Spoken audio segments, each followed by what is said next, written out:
What's up, everybody? Welcome back to the channel, and welcome back to another episode of Horror Hosts and Their Movies. And today, as the title indicates, we are doing a creature double Crabby feature, where a creature features double Crabby feature. We are profiling the show Creature Features, which many of you are familiar with, probably. It's been on YouTube since 2016. They are up to episode 442. I think that's 9 seasons, so they've been at it quite a while. It features Vincent Van Dahl who's a retired musician in a mansion with the butler Livingston and the playful mute Tangela and various other characters. And the set design, everything is really top notch. It's a good show. I have noticed at first I was like, okay, the retired musician, as a horror host, okay. I'll tell you, it's really grown on me, and he's actually a very good interviewer, I will say. He's having fun. He has some silly questions, but they will have actors such as Veronica Cartwright, Jake Busey on. They will also have some local individuals, local artists, and so forth, as is the case with both of these films. This is filmed in California. The mansion that they use for filming is really pretty impressive. Their opening segment is fantastic. Opening song. Just great compilation of horror movies. Their little bumpers are a lot of fun. A good combination of actual sets and I guess what you would call like AI generated art, maybe. Not really sure. But pretty good stuff. And it's funny because I did watch the first film, Attack of the Crab Monsters, on their show a while ago. I thought, if I'm going to watch a Roger Corman movie that cost $70,000 and was filmed as an afterthought, let me watch it. A hosted version of that to have a little fun at least. And that was about a month ago. And then I had the idea to do that one and another crab film today or for this episode. And I kind of forgot most of it. So I actually ended up watching the whole thing again. And I kind of paid attention a little more, and I kind of enjoyed it more, although it's not going to be one that I'm going to be going back to. It is not in the same caliber as them or Tarantula or Earth versus the Spider or the Monster that challenged the world or anything like that. It's weird. It doesn't really give you what you think the title's going to give you. We'll get to that in a moment. And then the other one was a 1980 film called Island Claws. So we'll get to it right now, actually. So let's go in chronological order. I watched them out of order, but the Island Claws episode premiered March 3rd, 2024. And the special guest was Bart Frescara. I'll put the name on the screen. He is a mask maker, so he has some pretty interesting horror masks. Very low-key guy. I like the way that they get some local artists, and they have that sort of local connection, even though the film is seen nationwide and across the world on YouTube. And, they do a couple other things. They have a mail call thing where they'll actually read letters, and then they play some phone messages. You can call in a number and leave a message, and they may play it back. So they do some pretty cool things that kind of harken back to the old days of horror hosting, and I really like that. So in between the film, they came back, they talked about the movie a little bit, and they showed some of these very cool masks. At one point, Tangela has a wig similar to her hair on one of the masks, and she's manipulating it, and I couldn't help thinking, I wonder how nervous this guy was with her sort of playing around with one of his masks, which is on like a stand. So he's a good guest, and it's a lot of fun. The masks are very cool. Now, as far as the movie, this was one I was not really familiar with. Island Claws from 1980. Interesting film directed by Hernan Cardenas. It stars essentially two people you may recognize, Barry Nelson and Robert Lansing. Robert Lansing, it was in many, many movies and TV shows, including Empire of the Ants. Now, Barry Nelson you may recognize more so because this was filmed right after he made another film, a little film called The Shining, where he played Ullman. He played Ullman, the guy that interviews Jack Nicholson. So they had a really good scene in the office there when he's interviewing him. That's Barry Nelson. So he pretty much looks the same. He plays a scientist. Robert Lansing kind of plays a combination of Quint and Brody, if this is Jaws. And then Barry Nelson would be like the Richard Dreyfuss character. Okay? That's kind of the way I would describe it. The plot goes kind of all over the place. There's an institute. They're experimenting on crabs. A young woman shows up who's a photographer. She starts to have, make goo eyes at a guy that works in the lab. And then there's another couple involved that have these little arguments and fights. Robert Lansing is this tortured soul, and they all hang out in this bar. And it does have a nice island feel. Everything is like kind of like the bar is essentially a glorified shack or trailer. I mean, it's, you know, and this woman is supposed to be the daughter of a guy that he knew and some of the old timers knew, and there was some kind of night of heavy drinking. This guy went out and got himself killed, and you kind of thought that plot line was going to go somewhere, because they're like, oh my God, she's his daughter. It goes nowhere. And then all of a sudden, about a third of the way through, a bunch of immigrants arrive on the island. I guess this is an island off the coast of Florida illegally, and they're hiding, and eventually they will get attacked.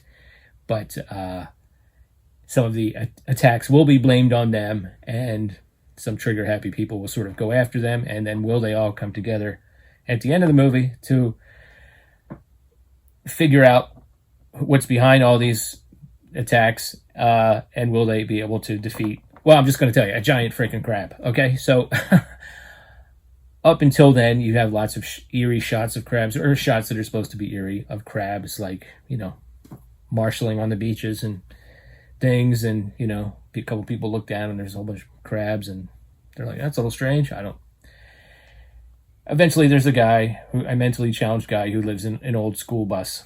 He goes to retire for the evening. He plays a banjo at the local bar or something. And he gets attacked by crabs. Now, not the big crabs. So I got about 2/3 of the way through, and I was like, are they going to make with any giant crabs or not? He gets attacked by a swarm of little crabs, and he's fighting them off with a banjo. So if you want to see a guy that lives in a school bus fight off crabs with a banjo, this is your movie. And he ends up knocking the whole thing down, and it goes up, lamp down, it goes up in flames. But then something also tips over the trailer. And I think that might be the first time you hear the roar. This crab actually roars about 27 times in the movie. So a few more people get killed, and eventually you see like a giant claw come into the foreground. You know, that kind of a thing. Something they did also in Attack of the Crab Monsters. And, you know, one of the immigrants, their daughter gets hurt, so they go to our hero for help, and they all sort of unite together and try to fight this crab at the end. And kind of just like Jaws, they have a way to defeat it. But, you know, he's a crab. He's got heavily armored, so they have to go for a weak spot. Okay. You know, in between then, you got lots of scientific mumbo-jumbo talk at the lab. At one point, the photographer is like, hey, what are you guys doing with these crabs? And they're measuring them, and he's like, we're injecting them with growth serum. And she's like, oh, is that really safe? And the look the guy gives her, like you bitch, how dare you question me? It's pretty funny. So there's some pretty unintentionally funny parts of this movie. When the crab finally makes his appearance, it looks pretty good, I have to say. There's a couple scenes, you know, you got to have a famous scene where the claw comes in and grabs somebody. The first time that happens, it looks like crap. The second time, it actually looks pretty good. There's actually somebody like hanging out in the giant crab claw, and he looks like he's like really trapped in there. The overall crab looks pretty good. It looks like a crusty giant crab. It doesn't move a lot. So at the end, they're kind of dancing around it. They're trying to put it to sleep with chemicals and things, and a couple people are even grabbing some of the legs to slow it down. So it's like you can kind of get pretty close to it and still get away from it. You know, I don't know. Not sure how it snuck up on people, roaring like a freaking T-Rex, but it did. And apparently this was a $4 million budget film, and that crab apparently cost $1 million. That's what Vincent Van Dahl mentioned. One of the factoids he mentioned during the intermission there. And, you know, like I said, it looks pretty good. It just doesn't move that well overall. Plot is a little bit all over the place. Little bits and pieces of other movies. It's kind of a good time. I mean, if you're going to watch it, I would watch this presentation of it. Okay. February 8th, 2025, they showed Attack of the Crab Monsters from 1957, a movie directed by Roger Corman for $70,000. It starred Pamela Duncan, who's, you know, quite fetching. Russell Johnson, the professor from Gilligan's Island. It's kind of funny to see him in a film where he doesn't know what the hell's going on. He doesn't know the first damn thing about science in this film. Ed Nelson has a small part in the beginning. I know him from many, many films, including many westerns. And the special guest on this one was Stephen Russell Black, who's a local artist in California who paints these sort of horrific nightmare pictures. So they showed those in between the breaks, and they talked a little bit about his schedule of exhibiting the paintings and stuff. So pretty interesting artist. Seemed like a really cool guy. The plot of this one, oh man. Whew. The Navy, all these people show up on this island, including some Navy people. They're trying to study the effects of radiation. And these crabs have absorbed some kind of intelligence, including the intelligence of some other professor. I guess they talk to people like telepathically, or I don't know. I don't know. It's weird. There's this disembodied voice in much of the movie, and it's from one of the other professors that supposedly passed away, or his consciousness got absorbed by the crabs. I don't freaking know. They also give off this tremendous heat, so they sort of melt the rock, and there's all these rock slides, and the island is sinking. In the beginning of the film, and I kind of forgotten this, because I thought the crab action was rather lame overall. There is a scene when a boat comes ashore with reinforcements and supplies, and somebody jumps in the water or falls in the water, and they pull him up, and he's got no head. So that was a little surprising. You see a little something moving under the surface. And eventually the crab claw will appear in the foreground and smash some buildings. There's like one complex of buildings. It's where it's like a science station basically.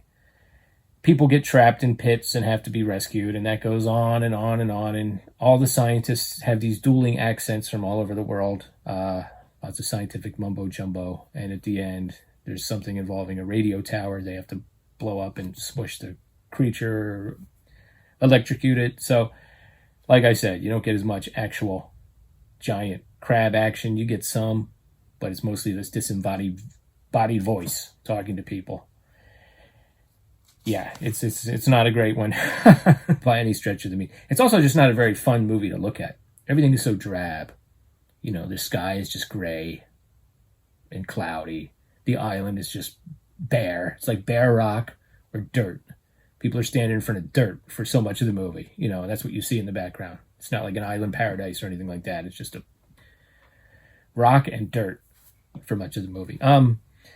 So yes, if you're going to watch this one, it's a very short film. It's like an hour and 10 minutes long or something like that. But go ahead and watch the Creature Features version. But go ahead and check out their website. What are your thoughts about Creature Features as a show? Do you like it? Let me know in the comments below. Have you heard of either one of these two masterpieces of cinema? And come back again for another episode of Horror Hosts and Their Movies later. Thanks.